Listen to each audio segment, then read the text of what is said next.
Hello everyone, my name is Roya and I'm going to be talking about the books that I read in the second half of September. The first one is First and Last Sorcerer, the 13th out of the 14 books in the Noble Dead saga. So this series, if you don't know, it has been billed as Buffy meets Lord of the Rings, basically, and it is about a half vampire, half human, and a half elf, half human, and a bunch of other people who just do a bunch of stuff, and like the series has progressed a lot from the beginning at this point because this is the 13th book. But this particular book is about basically they've just been imprisoned and they got out of prison and they're running away and also trying to get closer to their goal that they're trying to accomplish in this book. And so it kind of felt to me a lot like the previous one, where not a whole lot happened other than some traveling, except that also the main character kind of spent most of the book in some kind of coma or other, or otherwise just passed out from being, like, not really possessed, but kind of. At least the previous book, even though it was much the same as this one, had a scene where they fight naked, so it was kind of funny, but this one just kind of felt to me like meh, but I still love the characters, I still really am interested in the plot, and for some reason, the side story of a potential villain slash potential other person in the next book or something like that was the most interesting part, and it was really interesting. Next, I read my most anticipated book of 2017, and that is One Darkthrone by Kendar Blake. I pre-ordered this with my gift card that I got from one of my jobs, and basically got it the day after it came out, and I was so excited. So I read it right away and really, really loved it. So the characters got way more badass in this book, and I was really, really excited to see how much character development they went through.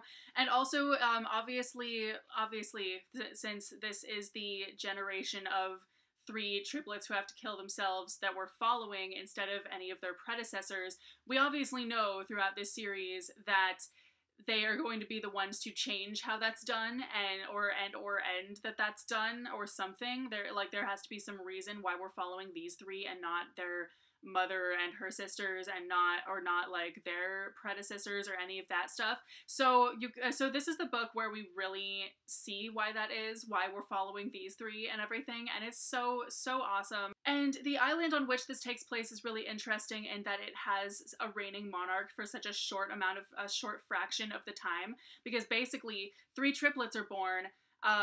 Once they're born, the queen who bore them, like, just leaves. So then for 16 years, they don't actually have a reigning monarch. They just have these three babies who are growing up and then who are gonna kill each other at age 16. So then the one that survives out of those becomes the queen, and then as soon as she has three babies, she leaves, and then they have no reigning monarch again. They just have three babies, and it goes on and on and on. So you kind of wonder, like, how, it's such an interesting world that way. You kind of go, like, how does that work?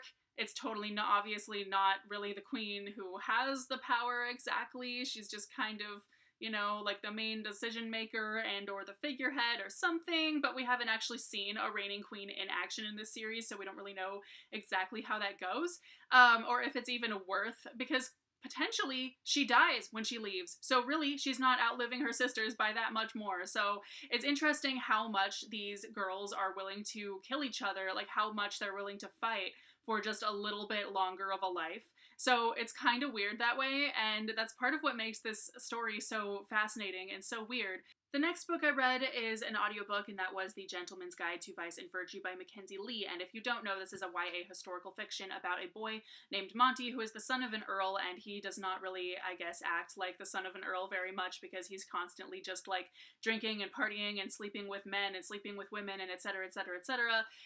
So his father is not very happy with him. And he has also had a huge crush on his best friend Percy for a very long time, and Percy does not know this. So basically, they wind up going on their grand tour of Europe together, and they end up with a chaperone who kind of just doesn't let them do the fun stuff they want to do. They have to just do, like, boring stuff and socializing with, like, people who are friends of his father and stuff, and it's kind of weird.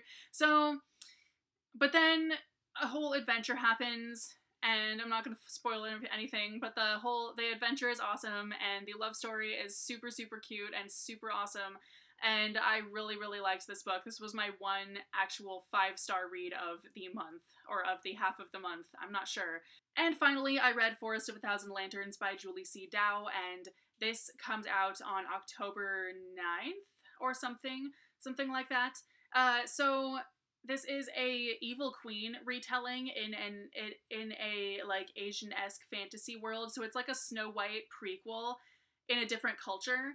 And I'm not exactly sure because it is a fantasy world. It doesn't say whether it's China or what, but basically I'm guessing it's China because the names are very Chinese, and the names are not Vietnamese, and the author is Vietnamese, but I feel like I'd be able to tell if this was actually like a fantasy version of Vietnam, but I don't think it is. I think it's a fantasy version of China with a few Japanese people thrown in because they just like show up from fantasy Japan. I'm not really sure. And no actual country's name is really said in this other than countries that they're not in or anything. So I got a little bit confused for like a good portion of the book whether it was whether this was a historical fantasy or just a fantasy. So that might just be me. I'm not sure if like I somehow just like skimmed over that part or what, but I really felt like it did not say anything about what country they're in or anything. So I was just very confused. But I really liked this book a lot. It took a little while to get into it because it is very slow at the beginning and kind of just okay. And it didn't even really feel like YA at all because like most of the characters are adults in this. It's just the main character who's not. So it really felt like adult fiction to me. And like as someone who has read a ton of both adult fiction and young adult fiction, like it really felt like adult fiction to me. We follow a girl named Chi Feng who wants to be the Empress for no actual reason. It doesn't seem like she has a reason, and it's kind of explained why she doesn't have a reason, but I still felt like that was the one thing that was really missing from this book, that was just that she didn't have a reason for doing the things that she did, like not a real reason. So she like sacrifices basically the boy that she loves and everything. Like she even pretty much sends him off to like where she thinks he's gonna die and everything, even though she knows that she's getting rid of her happiness and that she should, so I know that like they were together for 10 years and relationships do that kind of after like that long probably. So she probably just felt like, well, I've been tied to this same guy for 10 years. No matter how much I love him, I need to go out on my own and see what like my life is like without him in it, etc., etc. Like that's probably part of what her whole thing was, but that wasn't really explained at all. I kind of read it and kind of went, but she doesn't really have a reason to. Like, she is a really interesting character. She's so conniving, and we just know from the beginning that she's gonna wind up being a villain, and all of that. And so by the end of the book, I got really excited for the next one, because it basically leaves off in a way that, obviously the tale of Snow White is going to start from there, basically. So it's really, really interesting, and I definitely recommend this book. So these plus the one audiobook are the books that I read in the latter half of September. Let me know what your thoughts on these are, if you've read them and all that stuff, and I will see you again with a new video very soon. Bye!